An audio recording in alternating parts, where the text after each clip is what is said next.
Hello and welcome to Sierra Make. I'm Sierra, and since tomorrow is Halloween, I thought it'd be really cool to make some Halloween face masks. These masks use the same pattern that I used in my mask video, but the difference here is that I drew the face and I vinyl cutted it and put it on the pattern. If you're just going around and you don't want to go around town in costume, but you're going to get your groceries and stuff, it'd be really fun to just have like a Halloween face mask. And you could also make these Halloween face masks and gift them to your friends or family on Halloween. And also they're just kind of fun.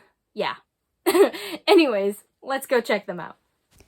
If you are new to the world of vinyl cutting like I am, the machine I'm using is Silhouette.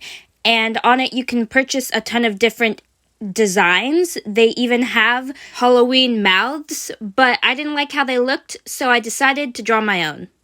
To draw what I wanted, I used an app called Autodesk Sketchbook. I ended up drawing several different designs because I couldn't decide on how I wanted it to look, and I wasn't sure what the vinyl cutter would be able to cut easily, whether it was too much detail or too little detail, and I also just struggled with how I wanted the design to actually look. But in the end, I settled on two designs, which I saved as an image and sent it over to my computer. These are the designs I picked. One is a skull smile, and the other is a pumpkin jack-o'-lantern smile. So once I have the images on my computer, I can just drag them straight into the Silhouette Studio, like you can see me doing right here, and then we're going to go over to the trace button and trace out the images. So right now I'm just selecting the area, and it's going to be a solid fill because I want that black part filled in, and then I'm just going to trace it. There we go, now it's traced, and all of those red lines will be where the silhouette cuts. We're just going to delete that background because we don't need it anymore. And we are going to resize these so that they are the size that I want them to be when I put them on the face mask. And here's also where I made my first mistake. I measured the size of the pattern that I was using, but I forgot the fact that it's one side, and my drawing is both sides, so I was supposed to double the measurements, but I didn't, so I printed out these at half the size they should have been. But it's okay, we all make mistakes, and I ended up using the vinyl from this mess up to just make smaller face masks.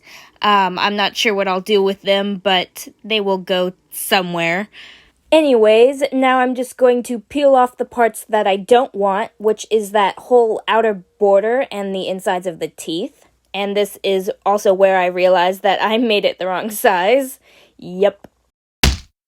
Anyways, I'm not a fan of waste, and vinyl isn't that cheap, so I just used them to make some odd-looking face masks. The actual dimensions I needed was 7.5 inches wide and 4.5 inches tall, and that fit the woman-size pattern almost perfectly.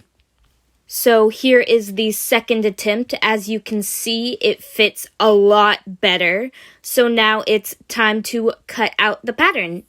For these Halloween face masks, I will be using an orange fabric for the pumpkins and a white fabric for the skeletons, and then a black fabric as the back. So you know the drill. We are going to pin and cut out the pattern in the fabric we need, both the orange, white, and black fabric. Make sure that you have 2 layers for either side of the face mask and to leave a 1/4 inch seam allowance for your sewing. So for each mask, I have 2 layers of color and 2 layers of black, and I have 5 masks total. So now it's time to cut the plastic sheets and place them on the face mask. Make sure the vinyl side is face down and the plastic side is up.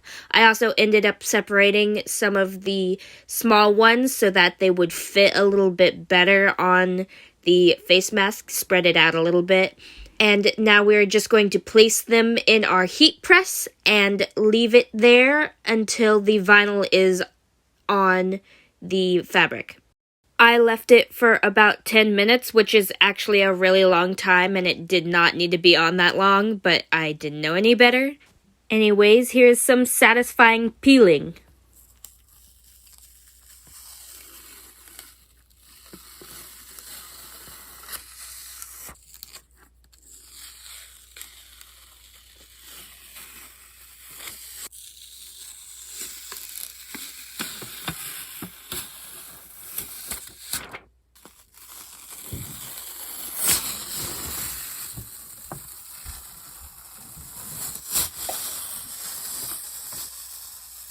So now that I've heat pressed the vinyl patterns onto our fabric, along with some featherweight fusible interfacing, which I used in the other mask video, we are going to sew the pieces together, starting with that first curved edge.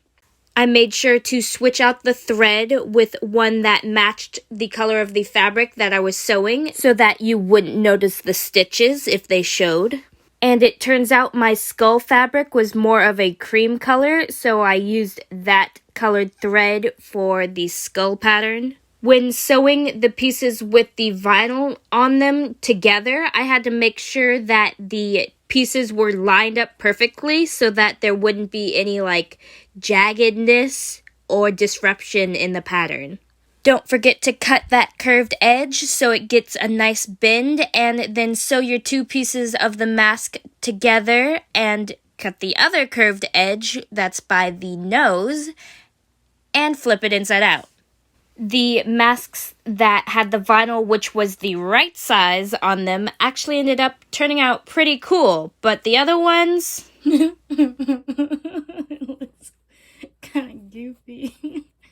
Anyways, now it's time to take that outer edge of the mask and fold it over twice so that we hide the seam and get a nice little tube for us to thread a ribbon through. Make sure you leave a large enough space and go ahead and do that to both sides of your face mask. Here is our nice stitch. So it is about 1/4 of an inch wide of a space.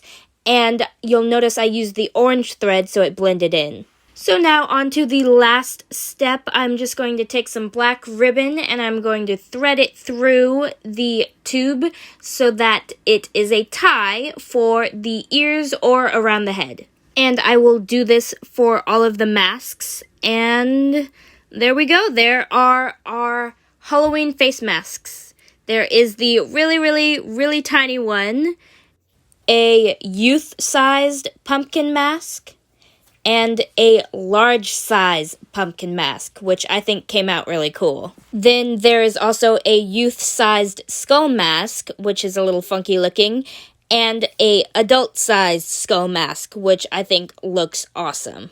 But don't just take my word for it, let's see them on.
That's the end of the video. I hope you enjoyed these Halloween face masks. Don't forget to hit the like button down below. Comment if you liked the design. Also, I really want to know if you are or did wear a costume this year, and what were you? I hope you all have a safe and happy Halloween. Hit that subscribe button, and thank you for watching.